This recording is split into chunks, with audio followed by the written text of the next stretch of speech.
মাহে রমজান সামনে, এবারের রমজানে টার্গেট নাও 30 দিনের রোজার মাধ্যমে দিল থেকে আল্লাহর কাছে এইভাবে 30টা দিন হাতে গুনে তুমি আল্লাহর সাথে ওয়াদাবদ্ধ হও যে আল্লাহ 30 দিন আমি রোজা রাখবো, এবং যৌন চাহিদা, লজ্জাস্থানের চাহিদা, অশ্লীলতা, বেহায়াপনা, নর্তকী, নাচ গান, উলঙ্গ ছবি দেখা, নারীকে নিয়ে চিন্তা ভাবনা, মেয়েকে নিয়ে অশ্লীল চিন্তা ভাবনা, অবৈধ কোনো প্রেম সম্পর্ক, হারাম কোনো রিলেশন, এ সব ত্যাগ করে বন্ধু 30টা দিন মনোযোগ দিয়া রোজা রাখো, তারাবি পড়ো, ইফতার করো, সাহারি করো, তসবি পড়ো, তেলাওয়াত করো, কোনো আলেমে দ্বীনের সাথে উঠা বসা করো, ইমাম সাহেবের সাথে সম্পর্ক করো।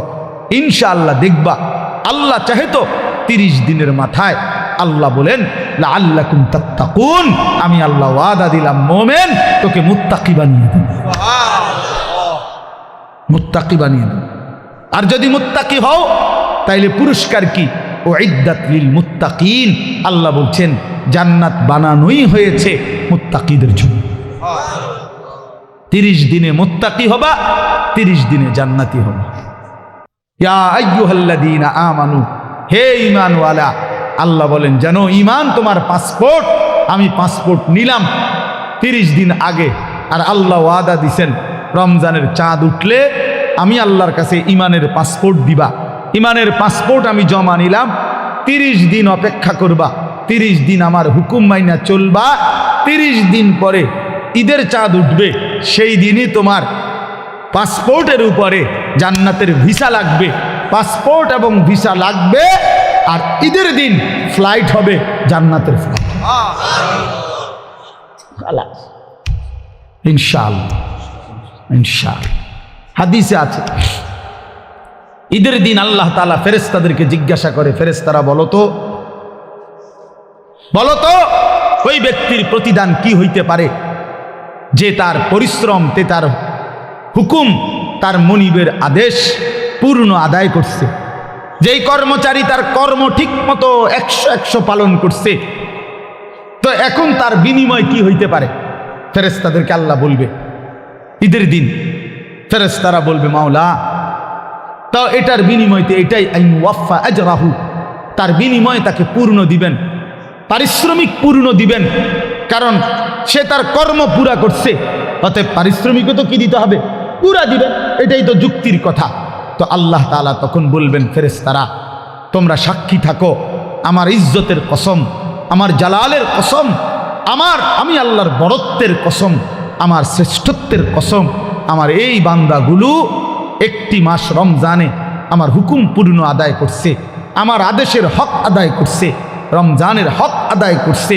আজকে আমি আল্লাহ ঈদের দিনে ঘোষণা দিলাম তোমাদের সামনে, কাদ গাফারতু লাকুম, আমি আল্লাহ আমার এই বান্দাদেরকে মাফ করে দিলাম। ফেরেশতারা তখন ডাক দিয়ে বলবে, তখন ফেরেশতারা নামাজি ঈদগাহের ইমানদার মুসলমানদেরকে বলবে যে ইন্নাল্লাহা কাদ গাফারা লাকুম, তোমাদের আল্লাহ তোমাদেরকে মাফ করে দিয়েছে। আমরা ফেরেশতারা নিজে শুনছি। ফারজিউ রাশিদিনা ইলা রিহালিকুম, অতএব তোমরা খুশি খুশি চিত্তে, সন্তুষ্ট চিত্তে, সফলভাবে তোমরা তোমাদের ঘরে ফিরে যাও। এই জন্য বন্ধু, এটাই আমার মূল বক্তব্য। আল্লাহ তাআলা মাহে রমজান আমাদের সামনে, আর মাত্র 30-32 দিন, খুব সম্ভব 32 দিন হবে, এরকম কতদিন? 32 দিন। আর মাত্র আমার শায়েখ আল্লামা মুফতি মুশতাকুন নবী সাহেব হুজুর এখন প্রত্যেক মাহফিলে এভাবে শিখায়, বলায় যে আর মাত্র 32 দিন মাহে রমজানের শুভ দিন। কয়দিন? আর মাত্র, বলেন না, মাহে রমজানের শুভ, আর মাত্র 32 দিন রহমত মাগফিরাতের শুভ দিন, আর মাত্র 32 দিন নাজাতের শুভ দিন, আর মাত্র 32 দিন ইফতার সাহারির শুভ দিন, আর মাত্র 32 দিন 20 রাকাত তারাবির শুভ দিন, আর মাত্র 32 দিন মুত্তাকি হওয়ার শুভ দিন, আর মাত্র 32 দিন জান্নাতি হওয়ার শুভ দিন, আর মাত্র 32 দিন লাইলাতুল কদরের মর্যাদা পাওয়ার শুভ দিন। কাউন্টাউন করো, মানে গুনো, আর মাত্র 31 দিন, আর মাত্র 30 দিন, কাউন্টাউন সংখ্যা গুণ, এটা উচিত উচিত। নবীনগরের মুরব্বী এখন আসছে, আল্লাহ এখন তো এই জন্য বললাম, আমরা অনুরোধ করছি প্রিয় বাপ, বয়স্ক বাবারা, আপনারা এবার আপনাদের তো আপনারা বলবেন যে হুজুর আমগুলো তো কিচ্ছুই করলেন না, কাল ফুলাইনই করলেন। আপনাদের জন্য কথা হলো এটা বাপ, আপনাদের জন্য প্রথম জিম্মাদারি। আমি প্রতিদিন এটা বলি, আপনাদের স্ত্রী সন্তান, আপনাদের ছেলে মেয়ের ইমান আমল আখলাক, বন্ধু আমার, বাপ আমার, এদের এই ইমান আমল আখলাক, এইটার সংশোধন, এটার ফিকির, এটা আপনাদের মূল জিম্মাদারি, এটাই আপনাদের মূল জিম্মাদারি। আপনারা দয়া করে ঘর যদি পুরা শেষ করতে নাও পারেন, কিচ্ছুই তো না, আপনারা যদি সোফা খাট পালং পরিবারের সবটা চাহিদা, মনে করেন 4 রুমে 4টা খাট দরকার, আপনি হয়তো হায়াতে থাকতে 2টা খাট ব্যবস্থা করতে পারছেন, তেমন অসুবিধা হবে না, বাকি দুটোটা হেতে বানাইতে পারবো। আপনি দেখেন বাবা, হেতে আরো সুন্দর বানাইতে পারে, যে মকবুল ভাই দায়িত্ব নিছে, উনি নিজে কইছে এখন, তাইলে এই জন্য সে আরো সুন্দর বানাইতে পারবে। আপনি অপেক্ষা করেন, আপনি সাদ্দা না দিতে পারলো সে দিবে। অতএব শুধু দুনিয়া মিলাইবার জন্য আপনারা বাবারা, বয়স্ক বাবারা, অভিভাবক যারা, ছেলের বাপ, মেয়ের বাপ, স্ত্রীর স্বামী, দয়া করে বাপ, আপনারা গহনা অলংকার, আসবাবপত্র, খাট পালং, সোফা, ফার্নিচারের জন্যই আপনারা আপনাদের এই সময় হায়াত শেষ করেন না, বরং সংসারের পবিত্র দায়িত্ব, স্ত্রী সন্তানের মূল দায়িত্ব হলো আপনার উপরে, তাদের ব্যাপারে আল্লাহর কসম, তাদের ইবাদত, তাদের ঈমান, তাদের আমল, তাদের আখলাক আপনার বিবেক দিয়ে ভাবা উচিত। আমার ছেলেটা 16 বছর কোনো দিন ফজরের নামাজ পড়ে না, আমি কেমন বাপ, আমার ছেলেটা কেমন ছেলে। আমার মেয়েটা কোনো দিন পর্দা করে না, আমি কেমন মা, আর আমার ছেলের মেয়েটা কেমন মেয়ে। বলেন, আমার ছেলে সারা রাত সারা দিন মোবাইলের উপরে পড়ে থাকে, বন্ধুদের আড্ডা, আহা কত ছেলে আছে তাদের বাপ কদুর সুকি দিও উকি দিও ফোলাগারে দেখেন।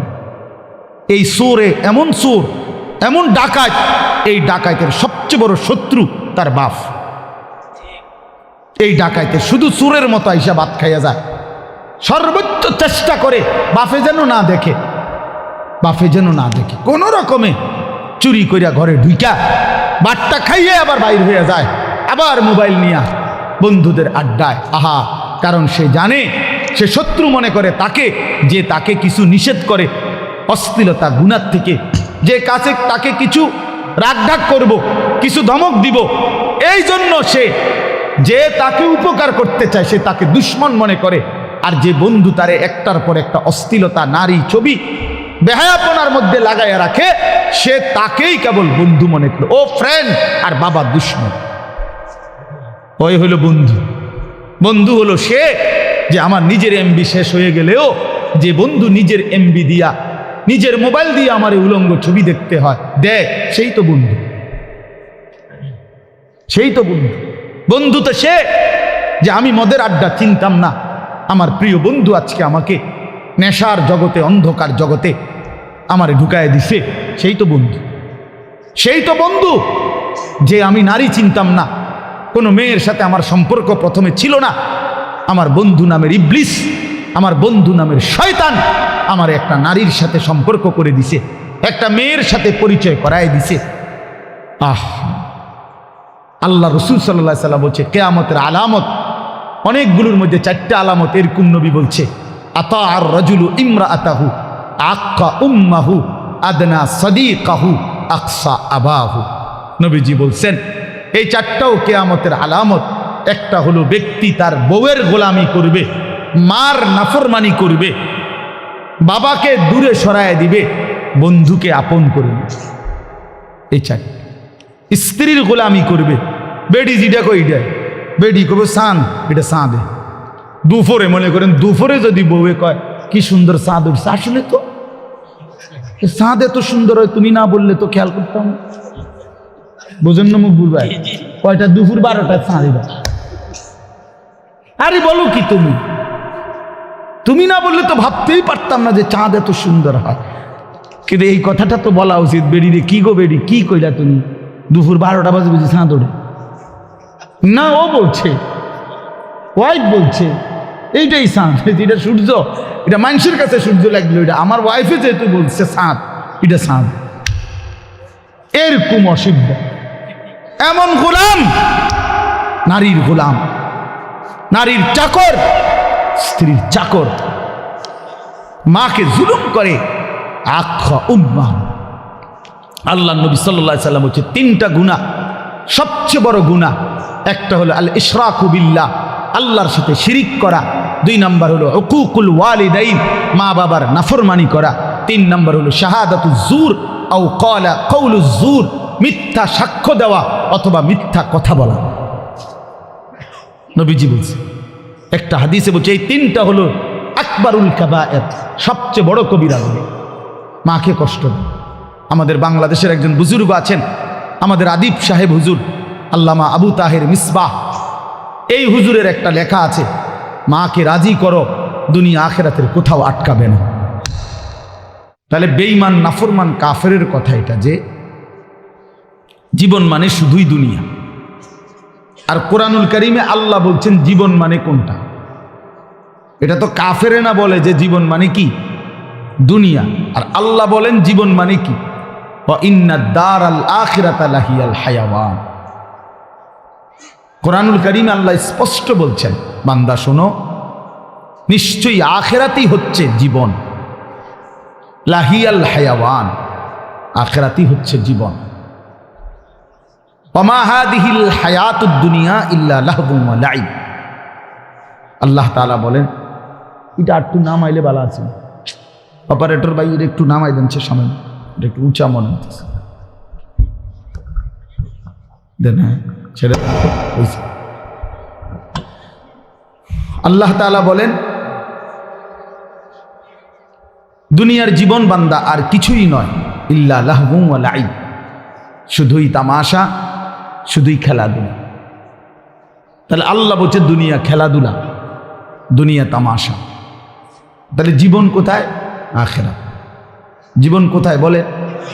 আখিরাত। আর বেঈমানের কথা হলো জীবন কি? খালাস।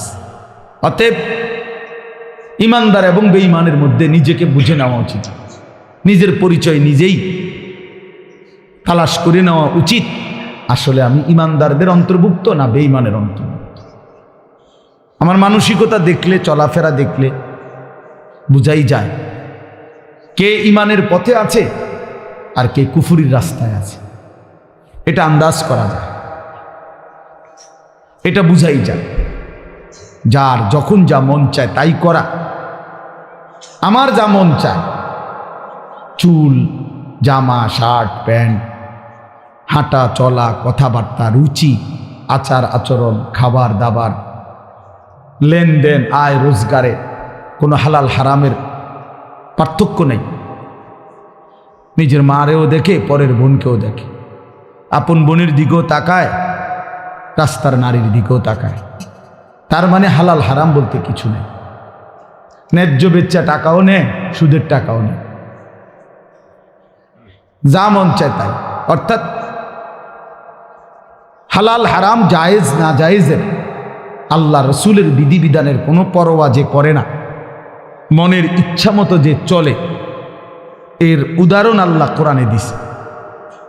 ফাতবাহু শাইতান, 2টা আয়াতে, ওই দেখেন দেন, মানে কিছু বেয়াদব থাকবেই। এই যে একজন, মানে কিছু ছেলে থাকবেই বেয়াদব, শেষ পর্যন্ত গাদ্দার, যে হুজুর আপনি নিষেধ করলে কিছু আমি শুনবো না, আমি কোনো সময় কারো কথা শুনি না, আজকে হঠাৎ আপনার কথা শুই না, আমি এই বেয়াদবি করবো কেন? এখন কেমন লাগলো? তুমি যে লজ্জা পাইলা, বলো বাবা, আমি কি সুন্দর করে বলছিলাম কিনা বলেন? প্রথম আমি অনেকেই নামায় ফেলছে, নামাইছে না? তো তুমি শুনলা না কেন? এখন তো সবাই দেখলো তোমার। এই জন্য এইটা একটা মানসিকতা, যে আমার মনে যা চাই তাই। এবার এখানে কারো বিধিনিষেধ মানব, আমি এমন মানুষ না। তো আল্লাহ তাআলা বলেন, সূরা আরাফের মধ্যে আছে, ফাআতবাআহু শাইতান, শয়তান যার পিছে লাগছে। ওয়ালাকিন্নাহু আখলাদা ইলাল আরদ, পরের আয়াতে আছে যে এই দুনিয়াটাকেই স্থায়ী মনে করে নিছে। ওয়াত্তাবাআ হাওয়াহু, আহারে আল্লাহ, ওয়াত্তাবাআ হাওয়াহু, এবং যে মনের ইচ্ছা মতো মনের চাহিদা অনুসরণ করে, তার মনে যা চায় তাই। তিনটা জিনিস, শয়তান যার পিছে লাগছে, দুনিয়াটাকেই যে স্থায়ী মনে করে নিছে, মনের ইচ্ছা মতো যে চলছে। প্রিয় বাপ, সবাইকে বলি, আমাকেও বলি, আপনাদেরকেও বলি, আল্লাহর কসম কোরআনে বলছি, এখানে সব আলেম হাফেজ আছে, আর হাফেজ করে আমি বসাই, হাফেজ গড়ার কারিগর। তো আল্লাহ তাআলা বলেন এই আখলাক যাদের, ফামাসালুহু কামাসালিল কালব, কোরআন শরীফের আয়াত। আল্লাহ বলেন এই লোকের উদাহরণ হলো কুত্তার মতো, কুত্তার মতো, কুত্তার মতো, কুত্তার মতো, কুত্তার মতো। এটা কুত্তার মতো। কালব অর্থ কি? ফামাসালুহু কামাসালিল কালব। আল্লাহ তাআলা বলছেন, নিজের পরিচয় মিলায় নাও দোস্ত, নিজের জিন্দেগি মিলায় নাও। সারাদিনে এক ওয়াক্ত নামাজ পড়তে মন চায় নাই, আর নিজের মনে যা চাইছে তাই করলা, খালাস। নিজের পরিচয় হিসাব করে নিলে ভালো। আল্লাহ তাআলা পরিচয় দিছে, ফামাসালুহু কামাসালিল কালব, তার উদাহরণ কুত্তার মতো। ইন তাহমিল আলাইহি ইয়ালহাস আও তাতরুকহু ইয়ালহাস। আল্লাহ বলেন কুত্তার স্বভাব, দৌড়ানি দিলেও জিব্বা লম্বা করে হাঁফায়, ছাইরা দিলেও জিব্বা লম্বা করে হাঁফায়। কুত্তা দাঁড়াইয়া থাকলেও জিব্বা লম্বা করে, শ্বাস নেয় এরকম করে, আর দৌড়ানি দিলেও জিব্বা লম্বা করে শ্বাস। অর্থ হইল পাইলেও জিব্বা লম্বা করে, না পাইলেও জিব্বা লম্বা, জিব্বা লম্বা। এই জন্য দোস্ত, আল্লাহ তাআলা স্পষ্ট পরিচয়। এরপরে যদি কারো লজ্জা না হয় তো তারে আর কি করব? এরপরে যদি কারো বিবেক না থাকে যে আরে যা বেটা, আমার কুত্তা কক, শুয়োর কক, আমার বেডি আমি সামু, আমি মোবাইলে সামু চাই, আবার কিতাক মানুষ কক না গরু নাহলে ছাগল, আমি নারী দেখবই, আমি ছবি দেখবই, আমি অস্থির দৃশ্য দেখবই, আমি সেটা দেব না। আরও যদি আমার যদি কুত্তার তুনু নিচে নামায় দেও, আমি নিলাম না, আমার গায়ে লাগাইলাম না, আমি আমার মতো চলবই, তো ঠিক আছে ভাইয়া, ঠিক আছে। লাস্তা আলাইহিম বিমুসাইতির। আল্লাহ বলছে নবী, আপনি কারো উপরে বল প্রয়োগকারী না, যে তারে যাইত্যা দইরা নলে তোর কল্লা হালাই দিব তুই যদি নামাজ না ফরস, এমন এমন জিম্মাদার আপনি না। কথা বুঝেন নাই? সর্বোচ্চ বলা, সর্বোচ্চ পৌঁছিয়ে দেওয়া। ইন উরিদু ইল্লাল ইসলাহা মাস্তাতাতু। আল্লাহ বলছে নবীরা বলতেন, হে আমার জাতি, তোমাদের সংশোধন চাই, আমার সাধ্যে যেটুকু আছে এটুকু দিই। মাস্তাতাতু অর্থ হলো আমার সাধ্য মতো, আমি যেদূর পারছি এদূর, আমি যেদূর বলার সুযোগ পাইছি এদূর, যেদূর চেষ্টা করছি বুঝাইতে এদূর, এরপরে আর কিছু করার নাই। তুমি যদি নিজেই নিজেকে বরবাদ করে দাও, ঠিক আছে, ঠিক আছে ভাইয়া, চলো, অসুবিধা কি? কারো দিনই থামে না, কারো রাতই আটকায় না, কেউ কারোর জন্য দুনিয়ায় থামে না। আমার মৃত্যু তোমার লেগে আটকাইবে না, তোমার মৃত্যু আমার জন্য আটকাবে না, কারো জন্য আটকাবে না। প্রত্যেকেই একদিন আপন গন্তব্যে, আপন কবরে ফিরেই যাবে। আর কেউ না মরলেও আমি মরে যাব, আমি না মরলেও তুমি মরে যাবে, মানে কেউ কারোর জন্য আটকাবে না। এই জন্য দোস্ত, এটা কোরআন থেকে বললাম। আল্লাহ তাআলা বলেন, আরাআইতা মান ইত্তাখাযা ইলাহাহু হাওয়াহু আফাআনতা তাকুনু আলাইহি ওয়াকিলা আম তাহসাবু আন্না আকসারাহুম ইয়াসমাউনা আও ইয়াকিলুন ইনহুম ইল্লা কাল আনআমি বাল হুম আযাল্লু সাবিলা। অর্থ হলো, সংক্ষেপে বলতেছি, একই কথা। আল্লাহ বলছে মনের ইচ্ছাকে যে নিজের খোদা বানিয়ে ফেলছে, আল্লাহ বলে তার পরিচয় আর কিছুই নয়, শুধুই জানোয়ার। ইনহুম ইল্লা কাল আনআম, সে আর কিছুই নয়, শুধুই জানোয়ার। আনআম মানে কি? চতুষ্পদ জন্তু, এটা না? বাল হুম আযাল্লু সাবিলা, আল্লাহ বলেন বরং সে জানোয়ারের চাইতেও বেশি পথ হারা, গুমরা। কেন? এক কুকুরও বুঝে এই লাঠিটা যে উঠাইছে ওটা দিয়ে আমারে মারবে, তাই জন্য কুকুর ভাগ্যা যায়।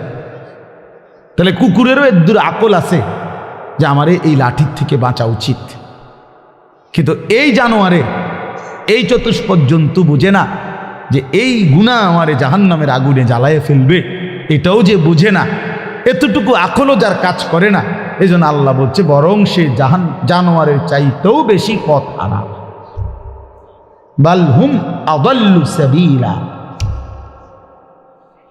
জানোয়ারে যেদূর রাস্তা চিনে, আল্লাহ বলছে এদূরও চেনে, এতটুকু চেনে, তার চাইতে বেশি পথ হারা, তার চাইতে বেশি পথ হারা। হাইওয়ান জানোয়ার তো এটা বুঝে যে আমার উপরে শরীয়তের কোনো বিধানে নাই, তো আমার আর হালাল হারাম কি? কথা বোঝেন না? গরু ছাগলের কোনো হালাল হারাম কিছু আছে? পাক নাফাক কিছু আছে? জায়েজ না জায়েজ কোনো কিছু আছে? আখেরাত পরকাল, বিচার আচার, মিজান, ফলসেরাত, এটা কিছু আছে? কিচ্ছু নেই, কিচ্ছু নেই। তাইলে কুকুর খারাইয়া মুতলেই কি, বইয়া মুতলেই কি? কিন্তু মানুষ নামের এই কুকুর খারাইয়া মতে কেন? মানুষ নামের এই কুকুর খারাইয়া মতে কেন? অর্থ অসুবিধা নাই, প্রকৃত কুকুর তো খারাইয়া মুতলে, ঠ্যাঙালগি দিলে তার জন্য তো এটা গুনাহ না, কারণ তার তো গুনার কোনো সিস্টেমে নেই। কিন্তু মানুষ নামের এই কুকুর যে খারাইয়া মতে, তার তো গুনাহ। তাহলে বোঝা গেল সে তো ওই চতুষ্পদ জন্তুর থেকেও বেশি পথ হারা। প্রিয় বন্ধু, নিজের উপরে দয়া করো, নিজের উপরে রহম করো। প্রিয় সাথী, নওজোয়ান, নিজের ভালো বুঝো। এই জন্য বললাম আত্মপরিচয়, আত্ম উপলব্ধি অনেক বড় নিয়ামত। নিজেকে বুঝা, নিজেকে চেনা, আত্মসম্মান, মানুষের আত্মসম্মান বড় সম্পদ। অনেক মানুষ আছে পৃথিবীতে আত্মমর্যাদার কারণে প্রয়োজনে না খাইয়া মরে যায়, কিন্তু মাথা নোয়ায় না কারো কাছে। প্রয়োজনে সে মরে যাবে, কিন্তু হাত পাতবে না কারো কাছে। সাহারায় ওরা ধুকে মরে, তবু পরে না শেকল পদ্ধতির। এটা আমরা কবি নজরুলের কবিতায় পড়ছিলাম যে কেন আল্লাহ তাআলা নবী সাল্লাল্লাহু আলাইহি সাল্লামের জন্য মক্কার কুরাইশদেরকে অধিকাংশ সাহাবী হিসাবে নির্বাচন করলেন কেন? পৃথিবীতে একমাত্র জাতি ছিল মক্কার কুরাইশরা, যারা প্রয়োজনে সাহারা মরুভূমিতে মরে যাবে দুকে দুকে, কিন্তু কারো গোলামি, কারো সামনে ঘাড় নুয়ানো, কারো পরাধীনতা স্বীকার করা, এইটা তাদের স্বভাবে ছিল না। এই জন্য আরব উপদ্বীপে এই মক্কার জনগোষ্ঠীর উপরে তৎকালীন যুগে দুইটা সুপার পাওয়ার ছিল। একটা ছিল রোম সাম্রাজ্য, একটা ছিল পারস্য সাম্রাজ্য। ওই দুই সাম্রাজ্যের কেহই কোনোদিন একদিনের জন্য আরব এই উপদ্বীপে মক্কাবাসীর উপরে ক্ষমতা, প্রভুত্ব তাদের আয়ত্তা আনতে পারেন। এটা ঐতিহাসিক কথা। মানে তাগরে ঘাড় নোয়াই পারে নাই তাগর লাগে কি? হ্যাঁ, অদম্য ছিল, কারোর সামনে মাথা নয়। আমরা স্বাধীন, শুধু বকরির দুধ খাইতো, শুধু যাযাবরের জিন্দিগি, কিন্তু মানে সর্বদিকে কম, কিন্তু এর পরেও আত্মসম্মান সাংঘাতিক। এই জন্য আল্লাহ তাআলা বলছেন যে কেন নির্বাচন করলাম, এক অদম্য জাতি আমি বন্ধুর পাশে দিলাম। এমন সাহাবী বেশি দিন আর লাগছে না, 16 থেকে 20 বছরের ব্যবধানে পরবর্তী গোটা পৃথিবীতে কালেমার পতাকা উড়াইয়া দিছে। সারা পৃথিবী, আফ্রিকা পর্যন্ত সারা পৃথিবীতে পতাকা উড়াইয়া দিছে। জেন দিয়ে গেছে সাফ। কারণ ওই যে চেতনাটা সাংঘাতিক ছিল, আত্মসম্মান সাংঘাতিক, আত্মমর্যাদা। আটলান্টিক মহাসাগরের পারে দাঁড়িয়ে নবীর সাহাবী উকবা ইবনে নাফে বলছে যে, হে এলাকাবাসী, তোমরা বলো এই সাগরের ওই পারে আর মানুষ আছেন? তখন জনবাসী, এলাকাবাসী বলছে, ওই সাগর তো অথই সাগর, আমাদের পূর্বপুরুষ থেকে কারো জানা মতে এই সাগরের ওই পারে মাটিও নাই, মানুষ তো পরের খবর, এই তো অথই সাগর, এর কোনো কুল কিনারা নাই। হযরত উকবা ইবনে নাফে 22 বছর বয়স্ক সাহাবী, পুরো আফ্রিকা বিজয় করে এই আটলান্টিক মহাসাগরের পারে দাঁড়িয়ে নিজের ঘোড়ার 2 পাও ভিজাইছে, ঘোড়ার পাও পানি, সাগরের পানিতে ভিজাইয়া এরপরে আল্লাহকে বলছে, আল্লাহ তোমার বান্দারা সাক্ষী দিছে সাগরের ওই পারে নাকি কোনো মানুষ নাই, এই জন্য আমি থেমে গেলাম। যদি খোদার কসম মাওলা একজন লোক বলতো ওই পারে একজন মানুষ আছে, আমি আল্লাহর কসম রব এই ঘোড়া নামায় দিতাম, ওই লোকটার কাছেও কালেমার দাওয়াত পৌঁছায়। একজনের জন্য আমি সাগর পাড়ি দিতে রাজি আছি, কিন্তু কেউ তো বলে না, আর কোনো লোক নাই, এজন্য থেমে গেলাম। এই ছিল জিন্দিগি বন্ধু। এজন্য বললাম, প্রিয় ভাই আমার, সবাই সবাই যার যাদ, তোমারে নিয়া আমারে নিয়া ইয়াহুদিয়ে নাচায়, বান্দরের খেলা খেলায়।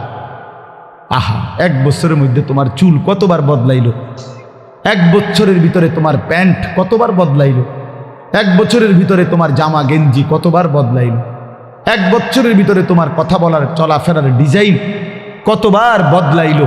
তাইলে তোমারে নিয়া বেঈমানে বান্দর খেলা খেলা, বেঈমানে ডুগডুগি বাজায়, আর তুমি নাচো। ছি ছি ছি ছি ছি। কথা তো ছিল এই, আমাদের বাংলাদেশের একজন বক্তা আছেন, বড় দিল দরদি বক্তা, হযরত মাওলানা মুফতি নজরুল ইসলাম কাসিমি দামাত বারাকাতুহুমুল আলিয়া। উনি বলছেন, যে আমি জীবনের এই 35-40 বছরে ইউরোপের শত শত দেশে প্রতিনিয়ত ভ্রমণ করছি। যে ইউরোপ আমেরিকার এক স্টেটে নাস্তা খাইছি, আরেক স্টেটে দুপুরের খাবার খাইছি, এইভাবে অনবরত সফর করছি, কিন্তু কোনোদিন জীবনের এই লম্বা সময়ে গোটা ইউরোপে আমার এই পাঞ্জাবি টুপি লেবাস একদিনের জন্য বদলাই নাই।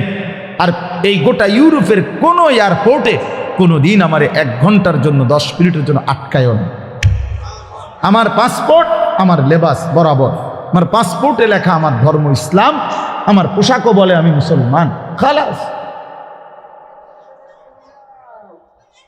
আমার আটকায় নাই। এই জন্য দোস্ত আমার, বন্ধু আমার, আত্মমর্যাদা, আত্মসম্মান অনেক বড় সম্পদ।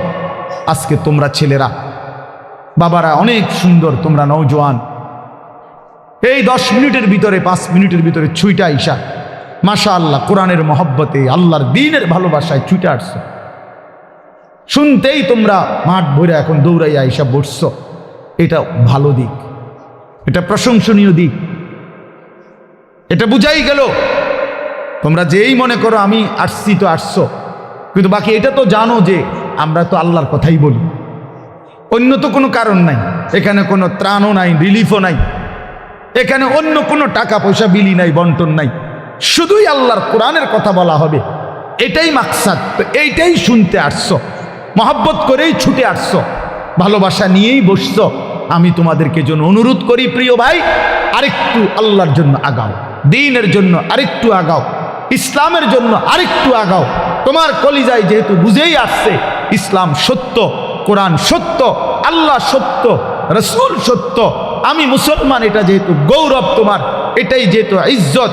প্রিয় বন্ধু, তুমি যদি আল্লাহর কথা মানার ক্ষেত্রে, দ্বীন মানার ক্ষেত্রে, নামাজ পড়ার ক্ষেত্রে, আল্লাহকে রাজি খুশি করার ক্ষেত্রে আরেকটু যদি হিম্মত করে আগে বাড়তে পারো, খোদার কসম ইনশাআল্লাহ আগামীর ইসলামের পতাকা তোমাদের হাতেই উড়বে ইনশাআল্লাহ। ইসলাম উড়বে, ইসলামের পতাকা উড়বে। কাফের বেঈমান সব জায়গায় হেরে যাচ্ছে, জালেম সব জায়গায় হেরে যাচ্ছে। 7ই অক্টোবর 2023 7ই অক্টোবর 2024, কত হইল? 1 বছর। নভেম্বর, ডিসেম্বর, জানুয়ারি, আরো 3 মাস, কত হইল? 15 মাস। প্রায় 15 মাসে এই ইসরায়েলের ইহুদি কুত্তারা গাজা, একটি এলাকায়, ফিলিস্তিনের একটি অঞ্চলে গাজা, এখানে 47,000, তাদের হিসাবে, সরকারি হিসাবে 47,000 ইমানদার মুসলমানকে শহীদ করছে এই গত 15 মাসের অব্যাহত আক্রমণে। 47,000, বাস্তবে আরো অনেক বেশি। আমরা ধরলাম তাদের রিপোর্ট যেটা, এটাই 47,000 ইমানদারের রক্তে ঝরিয়েছে। তাদের জাতিসংঘের রিপোর্ট হলো যে গাজার সমস্ত বাড়ি ভবন যেভাবে ধ্বংস করছে, বিধ্বস্ত করছে, ধারাবাহিক যদি কাজ করে, এগুলো আবার গড়তে চেষ্টা করে, তাহলে আগামী 30 বছরেও 20 বছরেও এগুলো কইরা শেষ করতে পারবে না। এইভাবে মাটির সাথে মিশায়া দিছে সমস্ত ভারী বসত ভিটা। লাখ লাখ মুসলমানের সন্তান রাস্তার পথের ফকির হয়ে গেছে। এতিম বাচ্চার মা নাই, বাবা নাই, স্ত্রীর স্বামী নাই, স্বামীর সন্তান নাই, পুরুষের। এইভাবে বিধ্বস্ত করছে 15 মাসের মধ্যে। বন্ধু, পৃথিবীর সমস্ত সুপার পাওয়ার, গোটা ইউরোপ এই ইসরায়েলের কুত্তাদেরকে অস্ত্র দিছে এবং সমর্থন দিছে। আমেরিকার কুত্তারা বারবার সবচেয়ে বেশি ডোনেশন করছে এই ইসরায়েলকে। এই ট্রাম্প, এই নতুন বেঈমান, এই বেঈমানও বলছে গাজাকে সমান করে দিবে ইসরায়েলের পক্ষ হইয়া। কিন্তু আল্লাহ পাক যেহেতু আছেন, 15 মাস পরেও এত রক্ত ঝরিয়ে, এত অত্যাধুনিক পৃথিবীর সমস্ত মারণাস্ত্র ব্যবহার করে, এভাবে বাড়ি ধসে দিয়ে ইমানদারকে ঘর থেকে বঞ্চিত করার পরেও বেঈমানরা আল্লাহর দয়ায় হেরে গেছে। নাকে খত দিয়া ইসরায়েলের কুত্তারা যুদ্ধ থামাইতে বাধ্য হয়েছে। এই মুহূর্তে বন্ধ যুদ্ধ, আলহামদুলিল্লাহ। এজন্য কুত্তা জিতে নাই, ইমানদার জিতে গেছে। মোমেন হারে না, ইমানদার হারে না। রক্ত ঝরলেও ইমানদার হারে না। ছেলেরা মনে রাখো বাবা, সারা পৃথিবী তোমাদের কাছে আমি অনুরোধ করলাম, সারা পৃথিবী দেখো, সিরিয়ার জালেম 54 বছর একটানা এই সিরিয়ায় বাপ পুতে জুলুম করছে। 54 বছরের স্বৈর শাসক, ফ্যাসিস্ট, 54 বছর একটানা তারা দুইজনে বাপ পুতে জুলুম করছে। 5 লক্ষ, সরকারি হিসাবে 5 লাখ ইমানদার মুসলমানকে শহীদ করছে ইয়াতে, সিরিয়াতে। কমপক্ষে 30 লক্ষের চাইতে বেশি মুসলমান উদ্বাস্তু, যারা ঘর হারা হয়ে গেছে। হাজার হাজার নারী ধর্ষিতা, লাঞ্ছিতা হয়ে জেলখানার অন্ধকার, কারাগারের অন্ধকার প্রকোষ্ঠে জীবনের 18 বছর। একটা বাচ্চা তো সে জন্মের পর থেকে মায়ের কোলে বড় হইয়া কারাগারেই বড় হইছে। এরকম শত শত মেয়ে যাদের বয়স হয়ে গেছে 18, 16, জেলখানাতে। এই সিরিয়ার এই কুত্তা বাশার আল আসাদ, এই জালেমের আমলে। কিন্তু এরপরেও এত রক্ত, 5 লক্ষের চাইতে বেশি মুসলমানের রক্ত ঝরিয়েও জালেম টিকে নাই। 8ই ডিসেম্বর 2024 পলাইতে বাধ্য হয়েছে, পলাইয়া গেছে। সিরিয়া এখন ইমানদারদের হাতে, মুসলিম মুজাহিদদের হাতে। হ্যাঁ, বাংলাদেশের 16 বছরের জালেম 16 বছর প্রতি ইঞ্চি জমিন, প্রতিটা সেক্টর, প্রতিটা বিভাগকে এমন নিখুঁত ছক দিয়ে আঁকছে, নিজের মতো করে নিছে যে একটা সুতা বাংলাদেশে পড়বে না এই জালেমের কারণে। সেই বুবুও 5ই আগস্ট পলাইছে, বুবু পলাইছে। আমার জিও কয় বুবু পলাইছে, ছোট্ট গায়ে ছোট্ট। আমি আব্বু কেমনে পলাইছে? গাড়টি উঠটি লইয়া পলাইছে, গাড়টি উঠটি লইয়া পলাইছে। গাড়টি গুট্টি কই তারা না, গাড়টি উঠটি লইয়া পলাইছে। হ্যাঁ, মজলুমের বিজয় হয়েছে, জালেমের পতন হয়েছে। তাইলে বন্ধু, পৃথিবীতে মুসলমানদের নির্যাতনের, মজলুমের কাহিনী ফিলিস্তিনের চাইতে মারাত্মক কোথাও নাই।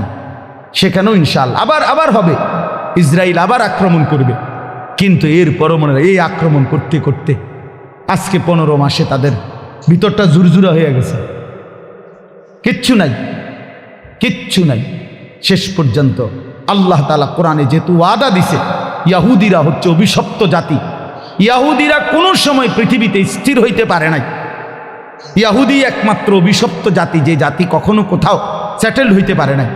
এরা যাযাবর, এরা জীবনভর এগরে তাড়াইছে সব সময়। এই ইসরায়েল থেকেও এই বেঈমানরা, এই ইয়াহুদি কুত্তারা পরাজিত হয়ে একদিন এখান থেকে সরে যেতে বাধ্য হবে ইনশাআল্লাহ। এজন্য মনে রাখো বন্ধু, সবসময় জিন্দিগি একরকম যায় না। আজীবন মুসলমান নির্যাতিত হবে, আজীবন ইমানদার জুলুমের শিকার হবে, আজীবন কোরআনওয়ালা সেজদাওয়ালা অপমানিত হবে, আর সুদখোর ঘুষখোর বাটপার সিটার জালেম নাফরমান আর এই তাফালিং করেন না তোমরা আজীবন মাতবরি করবা। আর আলেম ওলামা ইমানদার মুসলমান তালিব ইলম কোরআন পড়নেওয়ালা এরা আজীবন মাথা নোয়া রাখবে। না না, আসমানওয়ালা আছে মিয়া, মনে রাখো আসমানওয়ালা আছে। এত খামখেয়ালি মনে করো না, এত খামখেয়ালি মনে করো না, খামখেয়ালি মনে করো। বাংলাদেশের পরিবেশ এই মুহূর্তে কি, বাংলাদেশের পরিবেশটাও যদি কেউ দেখে, আলহামদুলিল্লাহ, একটা দিন মজুর কুলি, ঠেলাওয়ালা কুলিওয়ালা মাড়ি গাড়ে, এরকম দিন মজুরেরও স্বপ্ন কলিজায় আমার সন্তান হাফেজে কোরআন হবে। সমাজের সবচেয়ে উচ্চ পদস্থ ব্যক্তি, যে কোটি কোটি টাকার মালিক, হাজার কোটি টাকার মালিক, সেও স্বপ্ন দেখে আমার ছেলেটা হাফেজে কোরআন হবে।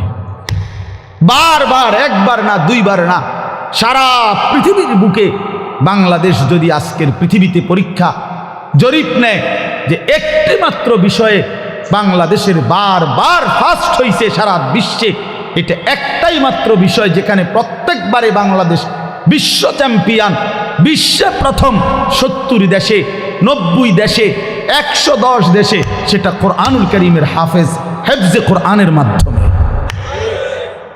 আমার দেশের হাফেজে কোরআন যাদের মাতৃভাষা আরবি, আহলে লিসান আরব, আরব সেই আরবের অসংখ্য দেশকে পিছে ফেলে বারবার অনারবি, আরবি যার মাতৃভাষা না, এমন সন্তান বাংলাদেশের বারবার কোরআনুল কারীমের হিফজ প্রতিযোগিতায় ফার্স্ট হচ্ছে। সেদিন আল্লামা খালেদ সাইফুল্লাহ আইয়ুবী সাহেব বলতেছিলেন, আমার দেশের তাকরিম, যেই ছেলে বারবার সারা বিশ্বে স্বর্ণ পদক পাইছে, হাফেজ সালেহ আহমদ তাকরিম, উনি বলছেন যে আমার স্বপ্ন যদি কোনোদিন কাবা শরীফের মধ্যে আল্লাহর ঘরে কোনোদিন অনারবি কোনো ইমাম রাখে, তো হতে পারে একদিন তাকরিম আগামী দিনে কাবার ইমাম হবে। আর এটা আল্লাহর জন্য অসম্ভব, আল্লাহর জন্য অসম্ভব, এটা সম্ভব। ওমা যালিকা আলাল্লাহি বিআজিজ, আল্লাহর জন্য অসম্ভব না বন্ধু, ইনশাআল্লাহ।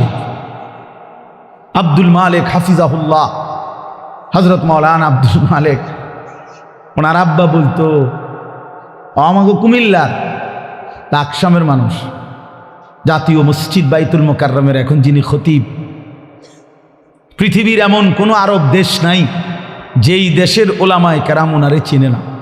বাংলাদেশে তিনি যদি পরিচিত হয় 10%, আরব বিশ্বে তিনি পরিচিত 90%।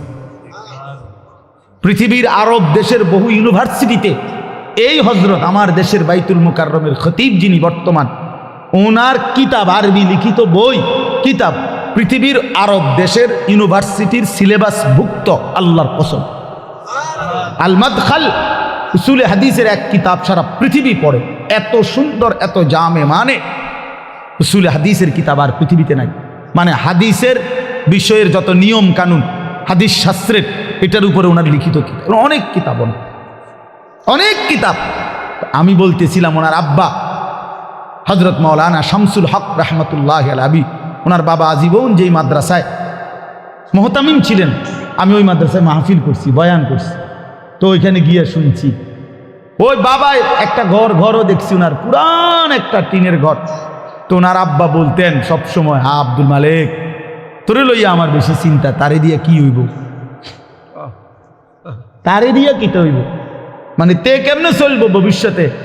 ওনার আব্বাই বলে, বেশি কি করছে, চিন্তা করছে। আব্দুল মালেক এখন জাতীয় মসজিদের খতিব। এই জন্য দোস্ত বন্ধু, ইনশাআল্লাহ ইসলামের বিজয় হবে, আগামীর সময় কালেমার বিজয় হবে, কালেমার বিজয় হবে। এই জন্য দোস্ত বন্ধু, নওজোয়ান কিশোর, নষ্ট হইও না, চরিত্রহীন হইও না। এত সহজে এত অল্প বয়সে 16 বছরে চরিত্র এভাবে নষ্ট করে দিলা। মাত্র 18 বছর বয়সে এত নারী দেখে ফেললা, মাত্র 18 বছরে এত উলঙ্গ ছবি দেখে ফেললা। বাকি জীবন কি করবা বাবা? হ্যাঁ, মাত্র 18 বছর বয়সে এত জিনাবে বিচার দেখে লাইলা। ছি ছি ছি, বাকি সময় কি করবা বাপ?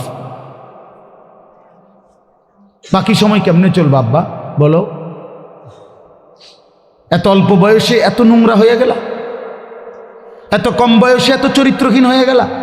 সারাদিন নারী ছবি কি দেখো মোবাইলে তোমরা? আমরা বুঝি না বাবা।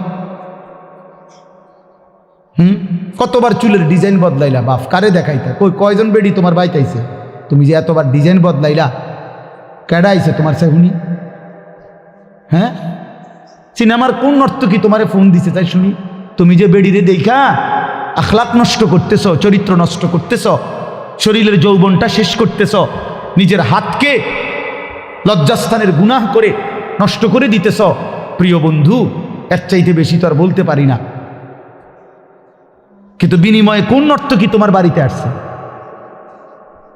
হ্যাঁ, সিনেমার কোন নর্তকী, হিন্দি সিনেমার কোন নর্তকীরে তুমি চিনছ বলো ভাইয়া? কেন আখলাক নষ্ট করে দিলা? কেন চরিত্র নষ্ট করে দিলা? কয়জনে নামাজ পড়ছো আজকে মাগরিবের নামাজ বলো ভাইয়া? আমরা তো আলহামদুলিল্লাহ আল্লাহর দয়ায় আমার একদিনের ব্যস্ততা দেখলেও তো আপনি মাথা ঘুরাইব, কিন্তু এই ব্যস্ততার ভিতরে দিয়েও তো মাগরিবের নামাজ হতো। আমার এখানে এসে মাহফিল ধরতে হবে। আমি আনোয়ার ভাইয়ের সাথে কথা বলছি আসরের সময় যে ভাই আমার একটু দেরি হইব, মেহমান আসছে, মাদ্রাসায় জরুরি কাজ ছিল আমার, কিন্তু আলহামদুলিল্লাহ ব্যস্ততা ঠিক আছে, কিন্তু জামাত মাগরিবের নামাজ তো জামাতে পড়ছি। ওই দৌলতপুরের একটা গ্যাস ফিল্ড আছে, এইটার মসজিদ। কেমনে নামাজ ছেড়ে দিলা ভাইয়া? চেহারা সুরত দেখলেই তো বোঝা যায় কতদিন হয় নামাজ পড়ো। ওফ, আল্লাহকে ডাকো না, তে আল্লাহকে এমনি ভুলে গেলা, রাসূলকে এভাবে ভুলে গেলা, ধর্মকে এভাবে অপমান করলা, মাকে এত বড় বেইজ্জতি করলা।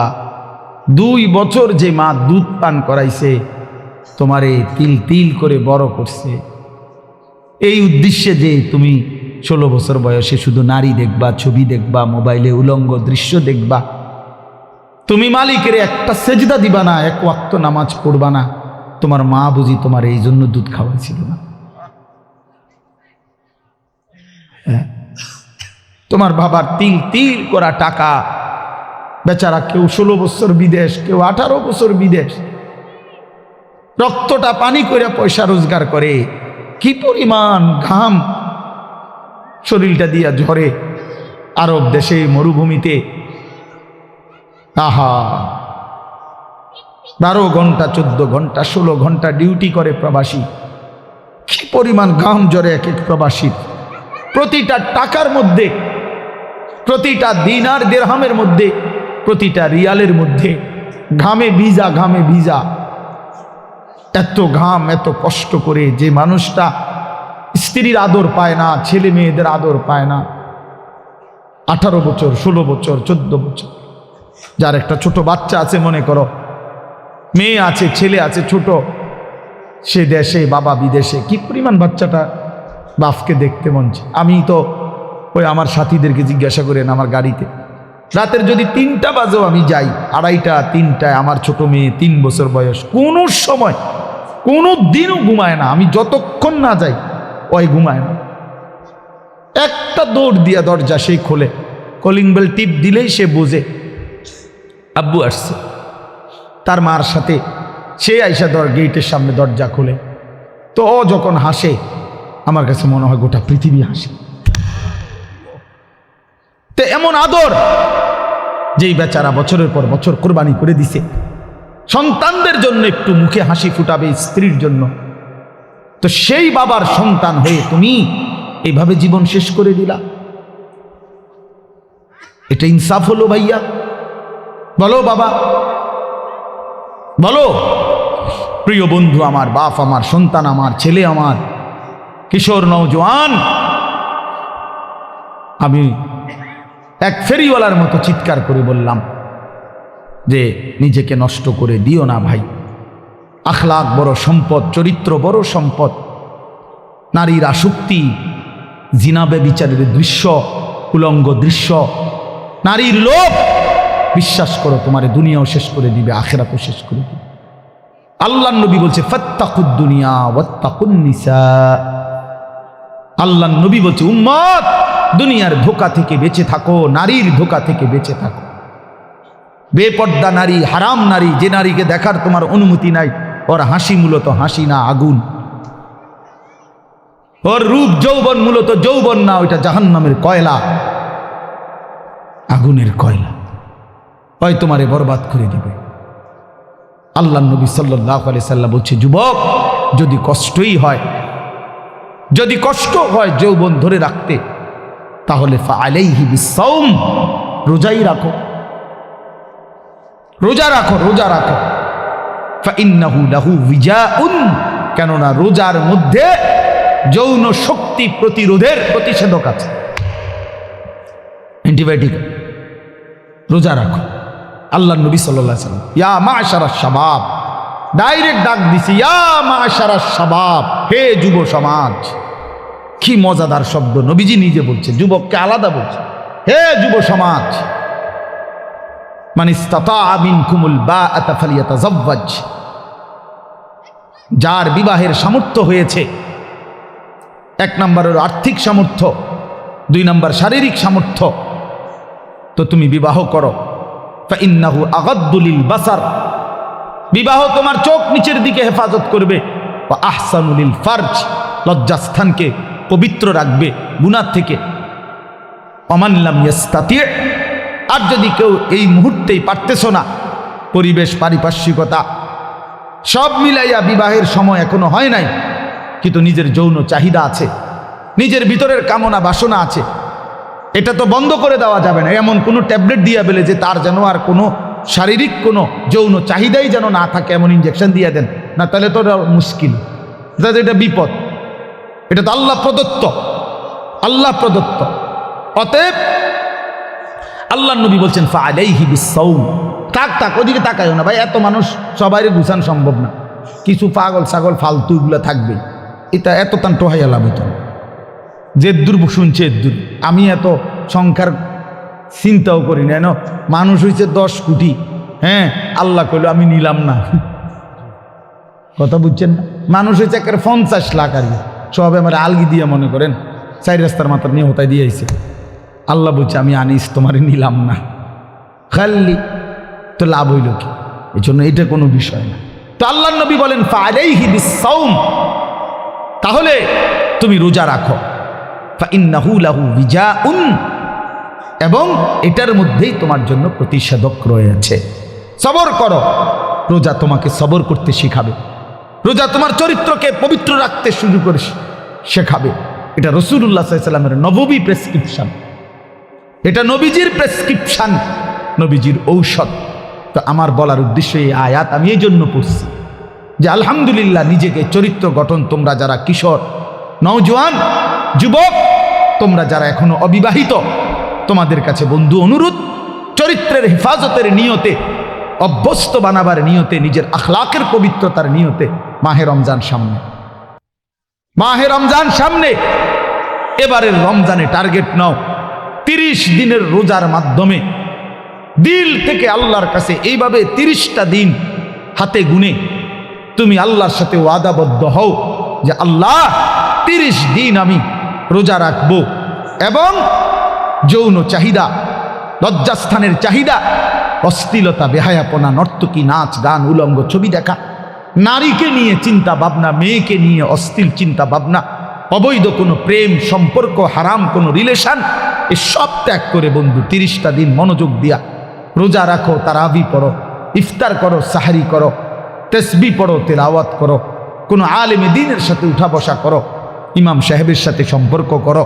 ইনশাআল্লাহ দেখবা আল্লাহ চাহে তো 30 দিনের মাথায় আল্লাহ বলেন লাআল্লাকুম তাত্তাকুন, আমি আল্লাহ ওয়াদা দিলাম মোমেন তোকে মুত্তাকি বানিয়ে দেব,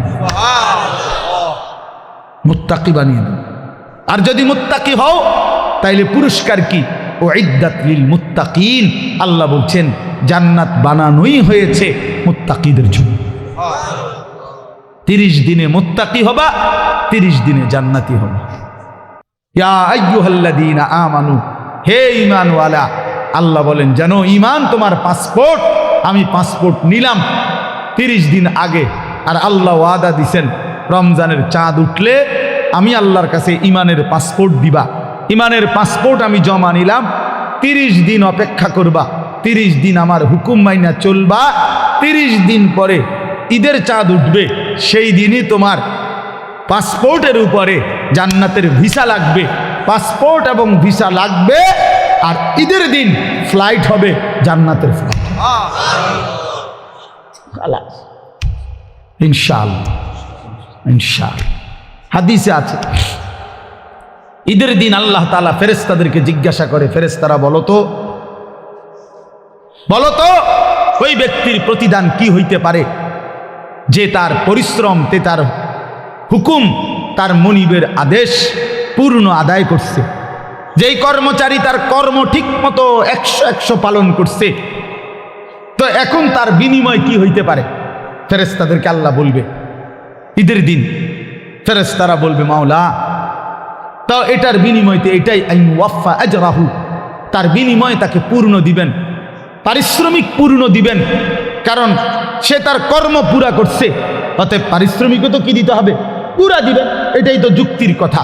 তো আল্লাহ তাআলা তখন বলবেন ফেরেশতারা তোমরা সাক্ষী থাকো, আমার ইজ্জতের কসম, আমার জালালের কসম, আমি আল্লাহর বড়ত্বের কসম, আমার শ্রেষ্ঠত্বের কসম, আমার এই বান্দাগুলো 1 মাস রমজানে আমার হুকুম পূর্ণ আদায় করছে, আমার আদেশের হক আদায় করছে, রমজানের হক আদায় করছে। আজকে আমি আল্লাহ ঈদের দিনে ঘোষণা দিলাম তোমাদের সামনে, কাদ গাফারতু লাকুম, আমি আল্লাহ আমার এই বান্দাদেরকে মাফ করে দিলাম।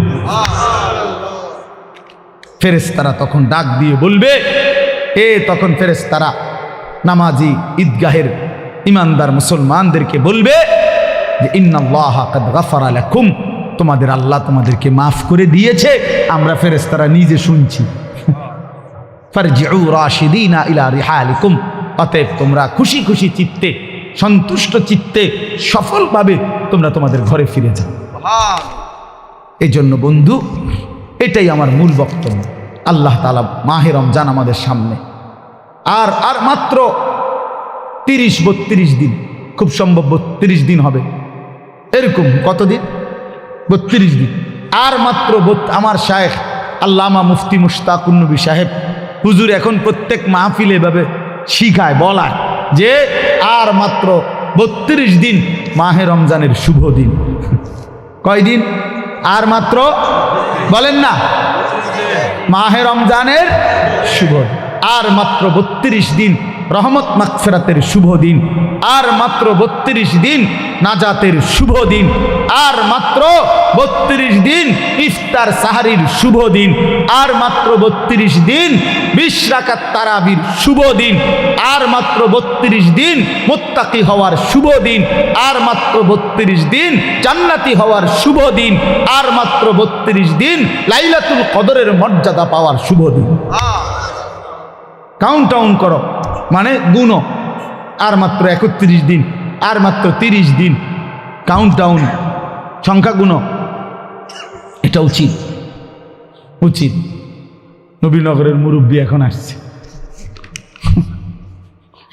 আল্লাহ এখন তো এই জন্য বললাম, আমরা অনুরোধ করছি প্রিয় বাপ, বয়স্ক বাবারা, আপনারা এবার আপনাদের আপনারা বলবেন যে হুজুর আমগুলো তো কিচ্ছুই করলেন না, কাল ফুলাইনরেই করলেন। আপনাদের জন্য কথা হলো এটা বাপ, আপনাদের জন্য প্রথম জিম্মাদারি। আমি প্রতিদিন এটা বলি, আপনাদের স্ত্রী সন্তান, আপনাদের ছেলে মেয়ের ঈমান আমল আখলাক, বন্ধু আমার, বাপ আমার, এদের এই ঈমান, আমল, আখলাক, এইটার সংশোধন, এটার ফিকির, এটা আপনাদের মূল জিম্মা। এটাই আপনাদের মূল জিম্মা। আপনারা দয়া করে ঘর যদি পুরা শেষ করতে নাও পারেন, কিচ্ছুই তো না। আপনারা যদি সোফা, খাট, পালং, পরিবারের সবটা চাহিদা, মনে করেন 4 রুমে 4টা খাট দরকার, আপনি হয়তো হায়াতে থাকতে 2টা খাট ব্যবস্থা করতে পারছেন, তেমন অসুবিধা হবে না। বাকি দুটা হেতে বানাইতে পারবো। আপনি দেখেন বাবা, হেতে আরো সুন্দর বানাইতে পারে। যে মকবুল ভাই দায়িত্ব নিচ্ছে, উনি নিজে কইছে না, তাইলে এই জন্য সে আরো সুন্দর বানাইতে পারবে। আপনি অপেক্ষা করেন, আপনি সাদ্দা না দিতে পারলো সে দিবে।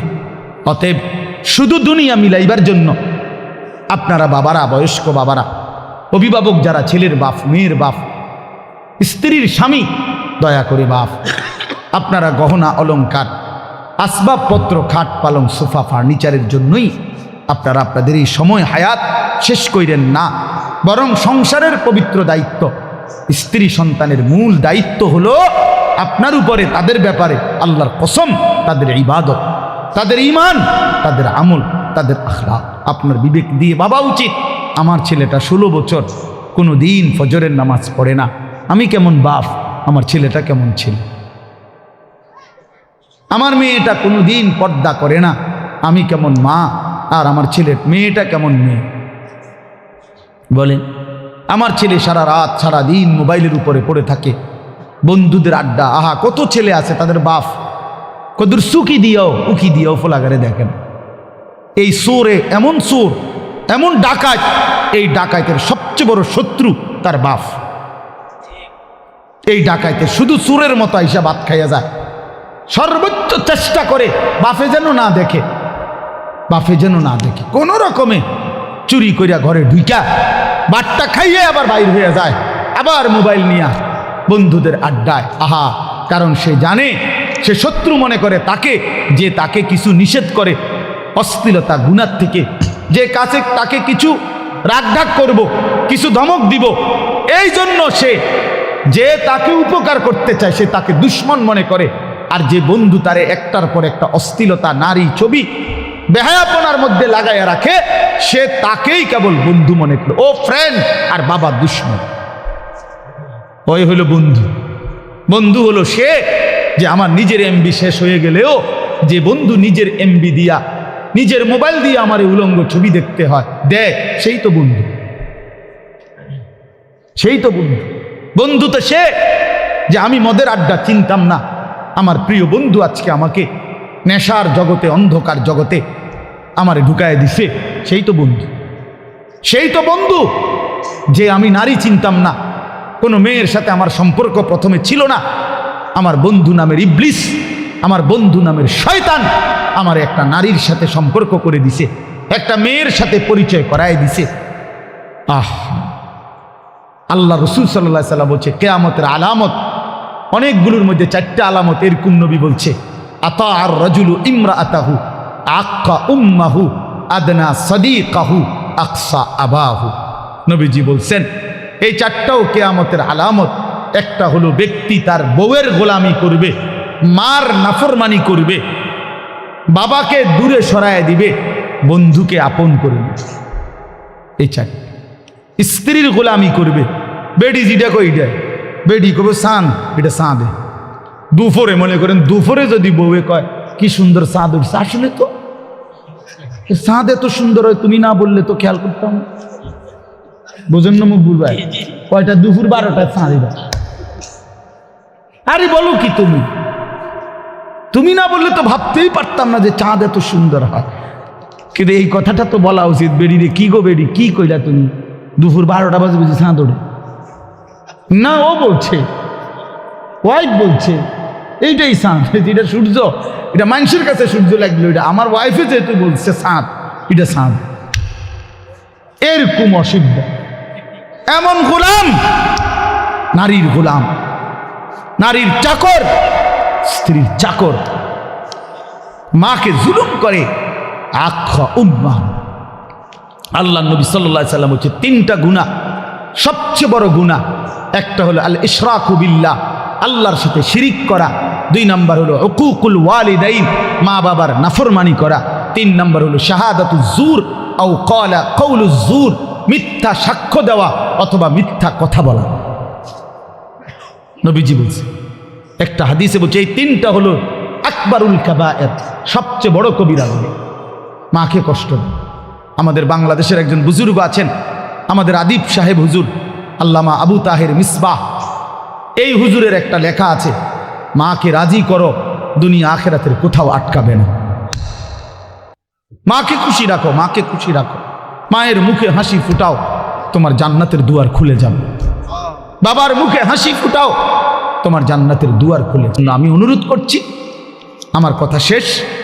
আজকে নওজোয়ান কিশোর তরুণ বাবারা, বয়স্ক বাবা, আপনাদেরকে বললাম, আপনাদের ছেলে মেয়ে স্ত্রীর নামাজের ফিকির করেন, রোজার ফিকির করেন, রোজার ফিকির করেন। আল্লাহ তাআলা বলছে ওয়া'মুর আহলাকা বিসসালাহ, আপনি পরিবারের সদস্যদেরকে নামাজের আদেশ করুন। এই জন্য আল্লাহর আদেশ।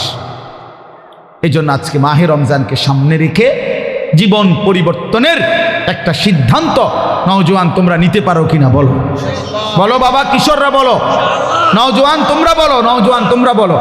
আমার একটা অনুরোধ, হাত নামাও। আমার একটা অনুরোধ হইল, এখানে যাদের বয়স 30-এর উপরে, আপনারা বাদে, আপনারা যেমনে আছেন এমনি বসবেন। 30-এর ঊর্ধ্বের বয়স যাদের, এরা উঠেন না। বাকিরা 30-এর নিচে যাদের বয়স, তোমরা দাঁড়ায় বলো, দাঁড়াও, দাঁড়াও, ইনশাআল্লাহ দাঁড়াও। নওজোয়ান ওঠো, নওজোয়ান জাগো, নওজোয়ান বলো, নওজোয়ান হিম্মত করো, নওজোয়ান আগে বাড়ো, নওজোয়ান পতাকা উড়াও, নওজোয়ান ইসলাম উড়াও, নওজোয়ান।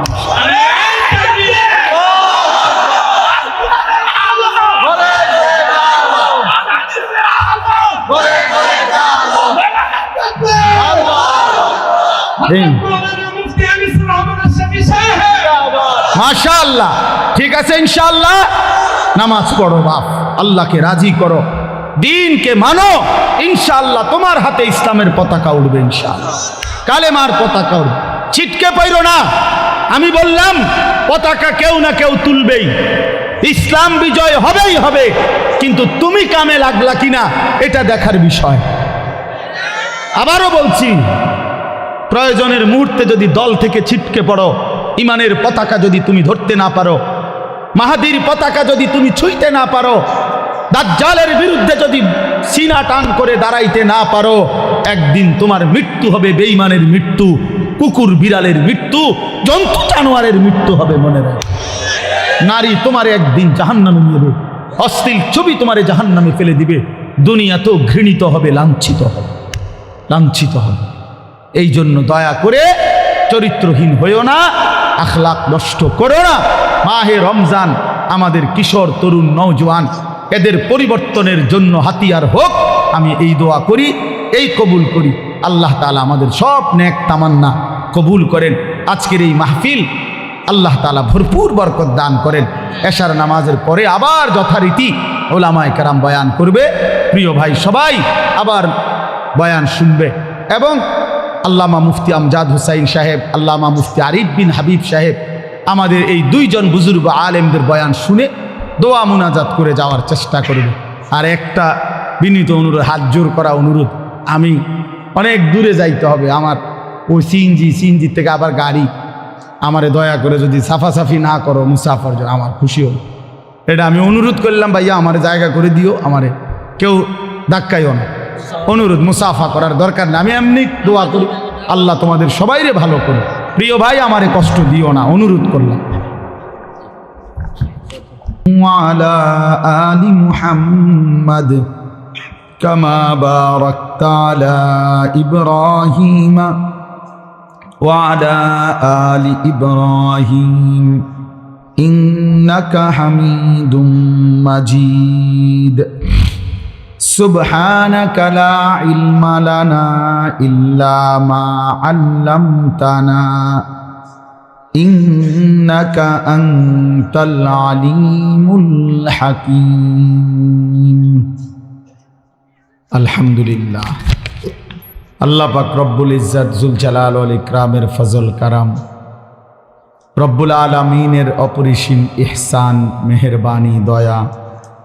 আল্লাহ তাআলা আমাদেরকে আজ ২৬ জানুয়ারি ২০২৫ রোজ রবিবার বিবাড়িয়া জেলা নবীনগর উপজেলাধীন রসুল্লাবাদ হাবিবুল্লাহ হাফিজিয়া মাদ্রাসা ও মসজিদ যুব সমাজের উদ্যোগে হাফেজ ছাত্রদের পাগড়ি প্রদান উপলক্ষে আজকের এই ১৮তম বার্ষিক ওয়াজ ও দোয়ার মাহফিলে আল্লাহ তাআলাই আমাদেরকে আসবার বসবার আল্লাহর জন্যই জমা হওয়ার তৌফিক দান করেছেন। এজন্য আমরা সকলেই বলি আলহামদুলিল্লাহ। প্রিয় ভাই, সবার কাছে অনুরোধ হলো, এমনিতেই আমার আসতে দেরি হয়ে গেছে। মাদ্রাসায় দুপুরবেলা অনেক মেহমান আসছিল, ওনাদেরকে বিদায় দিয়ে আসরের নামাজের সময়, আসরের নামাজের আজানের মুহূর্তে আমি রওনা দিছি। এরপরে এইটুকু সময় লাগছে। তো অল্প কিছুক্ষণ সময় আমরা সামান্য কিছু কথাই আরজ করতে চাই। ব্যক্তিগতভাবে সবার কাছে অনুরোধ, নওজোয়ান ছেলে তোমাদের কাছে অনুরোধ, প্রত্যেকের এই হাতে যেই মোবাইলগুলো এগুলো নামায় ফেল। একজনও হাতে মোবাইল ধরে ভিডিও করা, রেকর্ড করা কিচ্ছু করা যাবে না। আমি পরিষ্কার নিষেধ করলাম, উপরে নিচে ডানে বামে সবাইকে বললাম, মেহেরবানি করে এই হাতে যেই না এগুলো থাকুক, স্ট্যান্ডগুলো হাতে, যাদের হাতের মোবাইলগুলো নামায় ফেল। বিষয়টা যদি কারো মানতে কষ্ট হয় তাহলে সে চলে গেলে ভালো, কোনো অসুবিধা নাই। দুই একজন শ্রোতা কমে গেলে তেমন সমস্যা হবে না, কিন্তু আমার এই কথাটা মানা দরকার। কম হোক বেশি হোক, আল্লাহর কথা আসলে নিজেদের জন্য, নিজের পরিবর্তনের জন্য, নিজের ভালোর জন্য। তো আমি যদি নিজের জন্য কিছুই উপলব্ধি না করি, শুধু মোবাইলটা নিয়ে ব্যস্ত থাকি, তো দিল জমে না, দিলে কথা জমে না। প্রিয় ভাই, পরিবর্তন দরকার।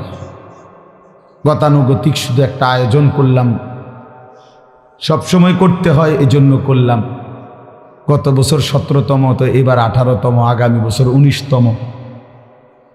তো প্রতি বছর করতে হয় একটা মাহফিল, এই জন্য করা। এটা যেন না হয়, তাহলে লাভ হইল কি? এই জন্য দয়া করে আজকের মাহফিলে আল্লামা মুফতি আমজাদ হোসেন সাহেব বয়ান করবেন। অনেক উঁচু মাপের একজন মুহাক্কিক আলেম, ব্যক্তিগতভাবে আমার ব্যক্তিগত মুফতি যিনি, মানে আমি ব্যক্তিগতভাবে যত মাসআলা আমার জীবনে দরকার হয়, আমার ব্যক্তিগত জীবনে সব কিছু যার কাছে জিজ্ঞাসা করি, যার সিদ্ধান্তে মেনে নেই, উনি এই মুফতি আমজাদ সাহেব। আমি ওনার ফতুয়ার উপরে খুব আস্থা রাখি, অনেক তাহকিকওয়ালা আলেম। আর এরপরে যিনি প্রধান আলোচক, তিনি তো তিনি। এই জন্য আল্লামা মুফতি আরিফ বিন হাবিব, উনি যার দ্বিতীয় কফি খুঁজে পাওয়াটাই মুশকিল। তো ওনার প্রশংসা আর কি করা। আলহামদুলিল্লাহ, বাংলাদেশ না, হাজারো লাখো ওলামায়ে কেরামের হৃদয়ের মানুষ, পছন্দের মানুষ, আস্থাভাজন মানুষ, নীরবে অতিরিক্ত কোনো লাফালাফি ফালাফালি ছাড়া এক নীরব সাধক, যে আল্লাহর কথা বলে যাচ্ছে এবং কোরআন সুন্নাহর বিশুদ্ধ তথ্যটা, যেটা আমরা খুঁজে নিতে অনেক সময় লাগতো, উনি এরকম সাগর মহাসাগর বলা যায় তালাশ করে উম্মতের জন্য অনেক দামি দামি কথা বক্তব্য উপস্থাপন করে থাকেন। সেই প্রিয় ভাই মাওলানা মুফতি আরিফ বিন হাবিব, আলহামদুলিল্লাহ, উনি আজকে আসবেন। হাফেজ আনোয়ার ভাই রসুল্লাবাদী মাদ্রাসার যিনি জিম্মাদার, ওনার লাইন আছে আমি জানি, এই জন্যই আসবে। সে আসলে আমরাও উনি বললে ফিরাইতারি না, ভালো মানুষ। এই জন্য আল্লাহ তাআলা আমাদের সবাইকে আল্লাহর দ্বীনের জন্যই কবুল করে নেন। এজন্য আমরা সবাই মনোযোগী হই।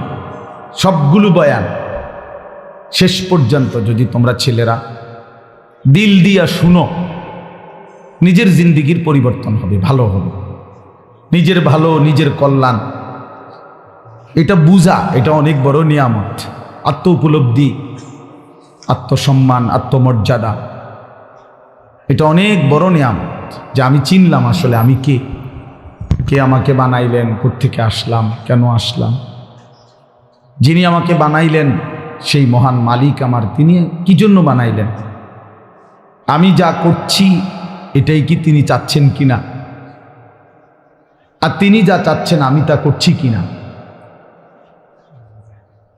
প্রতিনিয়ত যে মানুষগুলো কবরে যায়, মৃত্যুবরণ করে, কেউ নিজের ইচ্ছায় মরে না, মরতে চায়ও না, কিন্তু এক অদৃশ্য মালিক তাদেরকে নিয়ে যাচ্ছেন। কেন নিয়ে যাচ্ছেন, কোথায় নিয়ে যাচ্ছেন, শেষ পর্যন্ত এর পরিণতি কি, আমাদের গন্তব্য কোথায়, মঞ্জিল কোথায়, এই বিষয়গুলো নিয়ে ভাবা, ফিকির করা, এটা অনেক বড় নিয়ামত। আর শুধু দুনিয়া খাইলাম, ঘুমাইলাম, পেশাব পায়খানা করলাম, যৌন চাহিদা পূরণ করলাম, লজ্জাস্থানের চাহিদা পূরণ করলাম, যা মন চায় তাই করলাম, প্রিয় ভাই, এটা কাফির মুশরিকদের স্বভাব। কোরআনুল কারীমে স্পষ্ট আছে। আল্লাহ তাআলা বলেন কাফিরদের কথা হলো মা হিয়া ইল্লা হায়াতুনা দুনিয়া, জীবন বলতে আর কিছুই নয়, শুধুই দুনিয়া, এটাই জীবন। নামুতু ওয়া নাহইয়া, মরছি, বাঁচতেছি, কেউ মরে কেউ বাঁচে, এই জীবন। খাইয়া পয়রা দুনিয়া, ভোগ বিলাসিতার দুনিয়া, চাওয়া পাওয়া, প্রাপ্তি অপ্রাপ্তি, সবটাই দুনিয়া। আল্লাহ তাআলা কোরআনুল কারীমের মধ্যে বলেন এটা কাফিরদের কথা। ওয়াকালু মা হিয়া ইল্লা হায়াতুনা দুনিয়া,